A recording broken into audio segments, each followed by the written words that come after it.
Kumusta naman, Queen? Anong balita dun sa paghanap mo sa yung Ano sa po, yung tatay?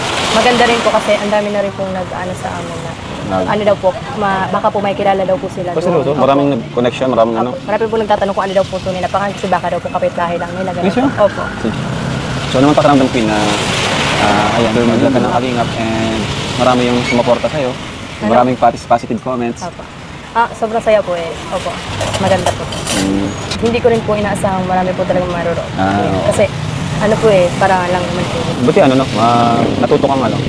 Buti ito yung naisip mo, nagawin din sa pera binigay namin. Naisip mo, ito, magsimula ng kahit negosyo. Bakit yun na naisipan mo? Para po ano po yung pera po is maparol po para po nasa mga 13 ka pa lang, ang dami mo nang alam sa buhay gawin. May bigay pala ako sa'yo, Queen, mula sa mga taong nagmamahal sa'yo. So, yun, yan. Queen, gusto ko lang marinig ang mga message mo para sa mga sumusuporta sa'yo. Ano po, thank you so much po sa nag-support po sa akin. Ano po talaga, sobrang saya po sa akin nag-suporta and wala po masyado po talagang nagbabash. Thank you po, Kuya Rab, kasi simula po nung na-vlog dito ako, marami na po talagang blessings po dumating. Basta ayun nga, huwag ka lang magbabago. Kasi dito lang naman yun, kung may ano ka, problema sabi mo lang sa amin, kay Sir Jun. Kasi nakakasap ko naman si Sir Jun. Ayun, yung may gusto talaga mag-direct kay Queen na na sponsor. Actually, kausap ko yung isang reactor, si Kuya Potpot. I-mention ko na si Kuya Potpot kasi sorry na naman si Kuya Potpot. Sinabi niya sa akin, yung dalawang sponsor daw yun, kaso sabi ko, saglit lang muna kasi i-confirm ko muna for clarification kay Kalinga Prab kasi alam ko naman talagang bawal mag-direct kasi nasabi na rin sa akin ni Ma'am Bopel, kaya yun, i-confirm ko muna kay Kalinga Prab kung pwedeng i-add si Queen doon sa Facebook niya or kung pwedeng makipag-usap kay Queen. Yun nga sabi ni Kalinga Prab na bawal talaga, kaya hindi ko na rin binigay kay Kuya Potpot. Then pinag-private ko na rin lang si Queen. Ayaw ko naman kasi binigay sa akin ni Kalinga Prab. Pinaghirapan ko yun, almost 3 months ako nangungulit kay Kalinga Prab para lang ma-vlog si Queen. Kasi si Queen doon ko to pinarakit pa sa Manila kung saan ko marakit kong bata para lang makatulong doon sa mama niya. So hindi ko sasayangin yung binigay na opportunity ni Kalinga Prab para doon sa alaga ko. Saka napakasarap na maging maging para kahit ka rin ng Team Kalinga. Sobrang sarap. Yun lang po. Ay, ito pala si Tita, mama ni Queen. Kaya pala maganda si Queen. Sa'yo pala nagmana, hindi sa tatay. Tsaka syempre po parang nagiging emotional kasi ako pag pinag-uusapan pa yun. Okay lang yun, wala namang problema.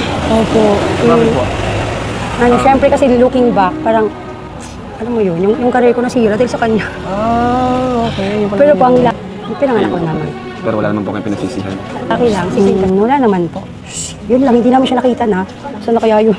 And balita ko, bago namin kayo puntahan, parang ang dami ng problema sa bahay. Bakit po ba? Ano po ba yung nangyari? Pwede niyo pang kahit hindi po yung buong detalye. Kahit yung mga lang. Wait lang. Ba't po kayo naluluha ate? Parang grabe pinagdaanan yung mag-ina, no?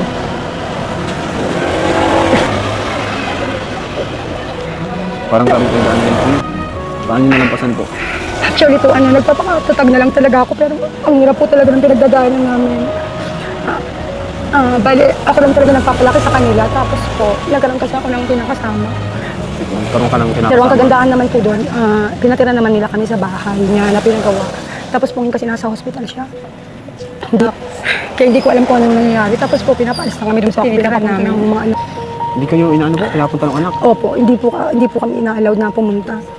Siguro po nasa 2 weeks na siyang nasa hospital. Siyempre, siguro nagalit. Siguro po. Di suportado ng anak yung pagsasama niyo po nung bago niyong kinakasama? Parang ganun? Hindi Years naman na kami. Kaya lang, siguro po, ganun talaga pa. Wala sa ngayon. Medyo komplikado siya. Saan nangyari? Parang pati daw si Queen nadamay. Opo, yung mga anak ko po. Tapos yun nga po, yung tinitiran po namin. Actually, pinabahay niya sa anak kami. Kaya nga lang po yun, pinapalis na kami ng mga anak niya. Bigat ng dibdib po. Kasi po, syempre, nakatulong din naman siya sa amin nung time. Dalawa yung anak ko nga. Nag-i-school po sila. Medyo, ang dami ko talagang sabay-sabay yung emotion na nararamdaman ko. Sabi mo nga po kay John, nagpapakastrong lang po talaga ako everyday. Kasi kailangan ko lang na maging matatag. Pero durog na po talaga ako. Kasi ang dami ko nang pinagdaanan. Tsaka parang hindi ako swerte sa lalaki. Parang ganun. Pero swerte ka naman sana. Opo, swerte naman pa ako dahil ito po si Queen. Kasi sabi ko sa mga anak ko, ayusin nila yung buhay nila kasi ang daming hamon ng buhay. Sabi ko, maging motivation nyo yung nangyayari sa atin. Nakikita nyo naman yung ups and down ko, lalo na ako. Minsan hindi ko na rin talaga kinakaya. Pero yun nga po, dahil lang sa kanila, kailangan ko talagang lumaban. para kay Queen? Alam mo po yung abusive na words, yung mga masasakit na salita. Naranasan nyo? Yung, Gaya na. ayun nga po, mga homeless, mga squammy, Baslupa, mga ganun mga. Yung minumura po ako ng anak ng partner ko po. Sinasabihin, minumura ako ng bad words po pwede ko sabihin. Yung mamatay na daw po ako, kakyo po, ang ina, may mga ganun. Hindi ko siya matanggap, pero Anong ginagawa? Anong naramdaman mo kapag sinasabi ng ganun si mother mo? Siyempre, mother mo yun. Ano po talaga, hindi po talaga maganda kasi syempre po, ma'am ko po siya tapos sakit naman po sa part namin na bilang anak ko gaganunin lang po. Kasi ganun po din. Ano na lang ginagawa mo? Pumapatol ka ba? O hindi mo na lang, hinaya mo na lang? O, pinaya ko na lang.